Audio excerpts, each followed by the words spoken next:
In this video, we will talk about the second topic of enzyme. In our previous video, we have talked about the first topic of enzyme, which is enzyme action. In this video, we will talk about the effect of temperature and pH on enzyme activity. Second topic start करने से पहले मैं इस video का सबसे basic concept recall कर देता हूं और वो ये है कि आखिर एंजाइम्स हैं क्या. Enzymes are protein that that function as biological catalyst and are involved in all metabolic reaction. Biological से मुराद है they are made by living organism. Catalyst से मुराद है they increase the rate of reaction, reaction को speed up कर देते हैं. किस तरह के रिएक्शन को स्पीड अप कर देते हैं? वो जितने भी रिएक्शन हैं जो कि सेल के अंदर टेक प्लेस करें, उन रिएक्शंस को जो प्रोटीन स्पीड अप कर देते हैं और जिनको जानदार ही बनाते हैं, उन प्रोटीन्स को हम एंजाइम कहते हैं. By the way, this is the exam definition for enzyme. Now let us start our today's topic, which is we will first start we will first cover the effect of temperature on enzyme activity, and then we will move towards the pH part. So let us discuss what is the effect of temperature on enzyme activity. इसको मैंने ना दो sections में divide कर दिया है. पहला section इसमें हमारे पास ये है कि up to the optimum temperature तक जब टेम्परेचर इंक्रीज करेंगे तब इंजाइम की एक्टिविटी पे क्या फर्क आता है, and above the optimum temperature enzyme की एक्टिविटी पे क्या फर्क आता है. अब मुझे बताया कि आपके माइंड में यहाँ पे क्वेश्चन ये आ रहा है कि सर आखिर ऑप्टिमम टेम्परेचर है क्या? वो टेम्परेचर जिस पे इंजाइम की एक्टिविटी सबसे हाईएस्ट हो, मतलब इंजाइम अपनी पीक परफॉर्मेंस दे रहा हो और जल्दी जल्दी रिएक्शन को कैटलाइज कर रहा हो, सबसे बेस्ट जो उसकी परफॉर्मेंस है, बेस्ट उसकी स्पीड है, उसको हम कहेंगे ऑप्टिमम टेम्परेचर. नाउ सबसे पहले हम स्टार्ट करते हैं up to the optimum temperature से हम स्टार्ट करते हैं. Up to the optimum temperature में जैसे जैसे हम टेम्परेचर इंक्रीज करते जाएंगे तो आपके पास इंजाइम और सबस्ट्रेट की काइनेटिक एनर्जी बढ़ती जाएगी, और जैसे जैसे इनकी काइनेटिक एनर्जी बढ़ती जाएगी तो आपके पास they are moving around faster, मतलब इनकी स्पीड भी इंक्रीज होती जाएगी. और जैसे जैसे तेजी से मूव करते जाएंगे तो आपके पास क्या होगा, they bump into each other more frequently. अच्छा, अब इस लाइन के लिए जो आपने एग्जाम वर्डिंग यूज करनी है वो ये है कि यहाँ पे फ्रीक्वेंसी ऑफ इफेक्टिव कुलियन इंक्रीजेस. और जब आपके पास ये फ्रीक्वेंसी ऑफ इफेक्टिव कुलियन, जिसमें एक सबस्ट्रेट जाके बाइंड कर देगा एंजाइम की एक्टिव साइट के साथ, जब एक जारी बात है जब एक दूसरे में बम्प करेंगे तो ज़्यादा चांसेस बढ़ेंगे ना कि वो एक दूसरे के साथ बाइंड कर दें. और जब एक दूसरे के साथ बाइंड कर देंगे तो आपके पास ज़्यादा एंजाइम सबस्ट्रेट कॉम्प्लेक्स बनेंगे. और जितने ज़्यादा एंजाइम सबस्ट्रेट कॉम्प्लेक्स बनेंगे, जितनी जल्दी एंजाइम सबस्ट्रेट कॉम्प्लेक्स बनेगा तो एंजाइम उतना जल्दी सबस्ट्रेट को कन्वर्ट कर देगा प्रोडक्ट में, और उतने जल्दी आपके पास जो है रिएक्शन कंप्लीशन की तरफ जाना शुरू हो जाएगा कम टाइम में, तो एंजाइम एक्टिविटी इंक्रीज होगी. Moving towards the second section which is above the optimum temperature. इसमें ये है कि जब हम इंजाइम को ज़्यादा हीट एनर्जी प्रोवाइड करने लग जाएंगे ऑप्टिमम टेम्परेचर से ज़्यादा, तो इंजाइम ज़्यादा काइनेटिक एनर्जी गेन करना शुरू हो जाएगा और इंजाइम की वाइब्रेशन जो है वो ज़्यादा वाइब्रेट करना शुरू हो जाएगा. जब इंजाइम ज़्यादा वाइब्रेट करने लग जाएगा तो इंजाइम के जो मॉलिक्यूल्स के दरमियान जो बॉन्डिंग है, जिसकी वजह से उसकी एक स्पेसिफिक शेप है, वो जो बॉन्डिंग है वो डिस्टर्ब होना शुरू हो जाएंगी. वो बॉन्डिंग आप कह लें कि वीक होना शुरू हो जाएंगी. और अगर इसी तरह टेम्परेचर बढ़ता रहा तो अल्टीमेटली क्या हो जाएगा कि इंजाइम की जो शेप है, जो एक्टिव साइट की शेप है, वो चेंज हो जाएगी, क्योंकि वो बॉन्ड टूट जाएंगे जिसने इंजाइम को एक स्पेसिफिक शेप में रखा था. और इस स्पेसिफिक स्टेट में हम कहेंगे कि इंजाइम डी नेचर हो गया, मतलब अब इंजाइम अपनी प्रॉपर फंक्शनिंग के काबिल नहीं रहा. और जब इंजाइम की शेप ही चेंज हो जाएगी तो इंजाइम में सबस्ट्रेट फिट ही नहीं करेगा, उसके साथ बाइंड ही नहीं करेगा, तो इंजाइम सबस्ट्रेट कॉम्प्लेक्स ही नहीं बनेंगे. और जब वो कॉम्प्लेक्स ही नहीं बनेगा तो इंजाइम कैसे कैटलाइज करेगा रिएक्शन को, तो इंजाइम की एक्टिविटी डिक्रीज करती जाएगी. तो ये था कि जब हम ऑप्टिमम टेम्परेचर से अबव टेम्परेचर को राइज करेंगे तो उसका क्या नुकसान होगा. Now let me share and pass paper question with you. So the scientist use the operators shown in the diagram to measure the rate of photosynthesis. अब ये उन्होंने हमारे पास एक हमें ऑपरेटर्स दिया हुआ है. मैं आपके साथ क्वेश्चन शेयर करता हूँ.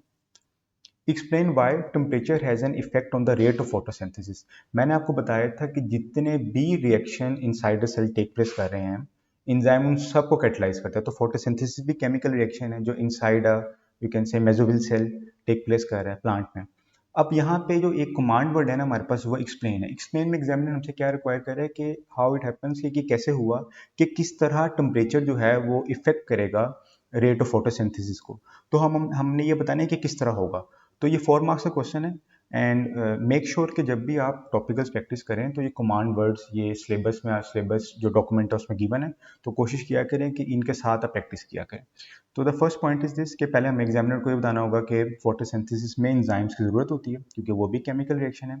और जब एंजाइम्स की ज़रूरत है तो जैसे जैसे हम टेम्परेचर इंक्रीज करते जाएंगे तो इंजाइम जो है उनकी काइनेटिक एनर्जी, इंजाइम की और सबस्ट्रेट की काइनेटिक एनर्जी इंक्रीज होती जाएगी, वो ज़्यादा बम्प करेंगे। जो पीछे मैंने आपको सारा जो up to the optimum temperature वाले सारे पॉइंट्स आप यहाँ पे मेंशन करेंगे।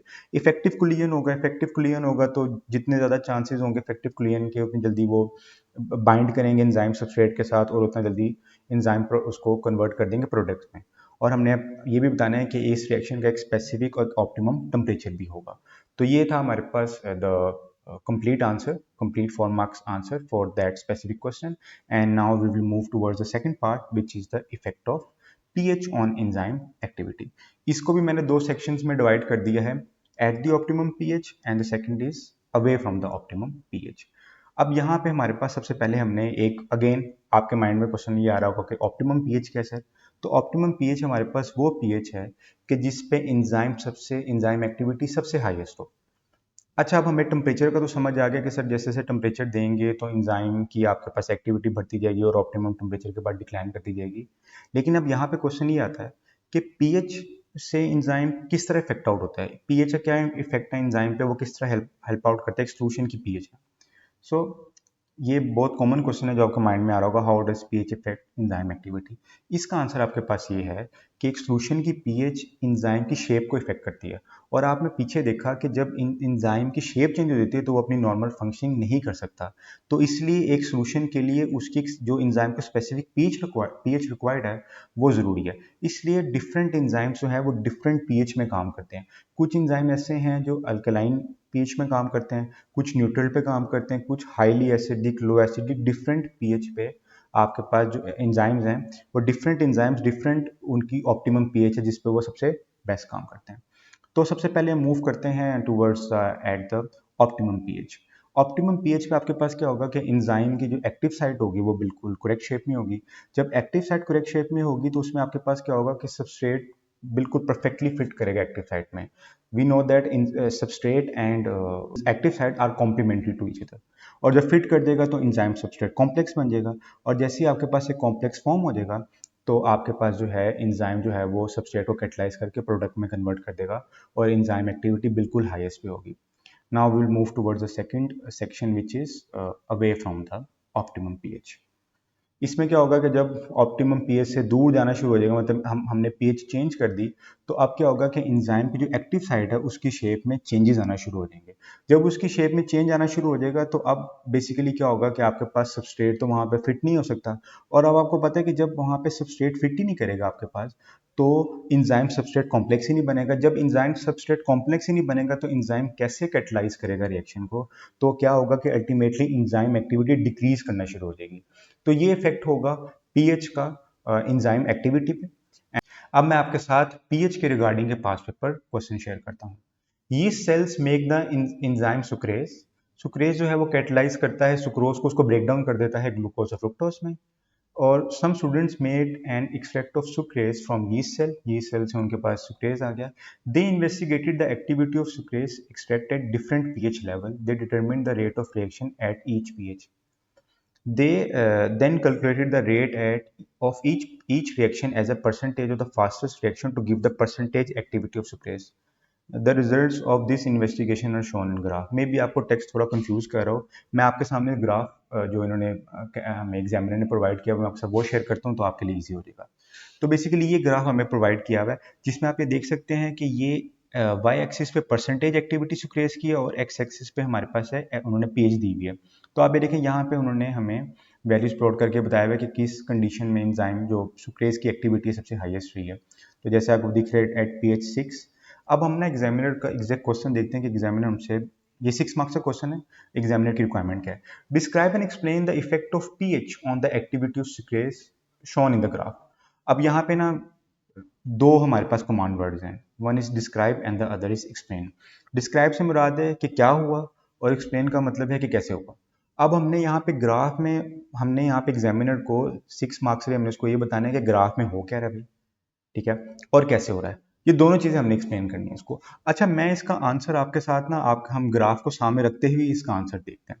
अच्छा जी, पहले तो हम एग्जामिनर को ये बताएंगे कि सुक्रेज की जो सुक्रेज एक्टिव है फ्रॉम पीएच 2 से लेके पीएच 12 तक, इस कंप्लीट में जो है वो एक्टिव है।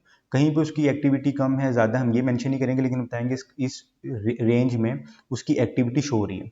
सेकंड पॉइंट इज दिस, यहाँ पे आप देखेंगे जो आपको एक इंक्रीजिंग ग्रेडियंट दिख रहा है कि activity increase up to pH 6, जहाँ पे उसकी मैक्सिमम जो वो गया अपनी पीएच पे वो 6 पीएच पे गया, तो यहाँ पे इस साइड पे यहाँ पे वो इंक्रीज दिख रहा है।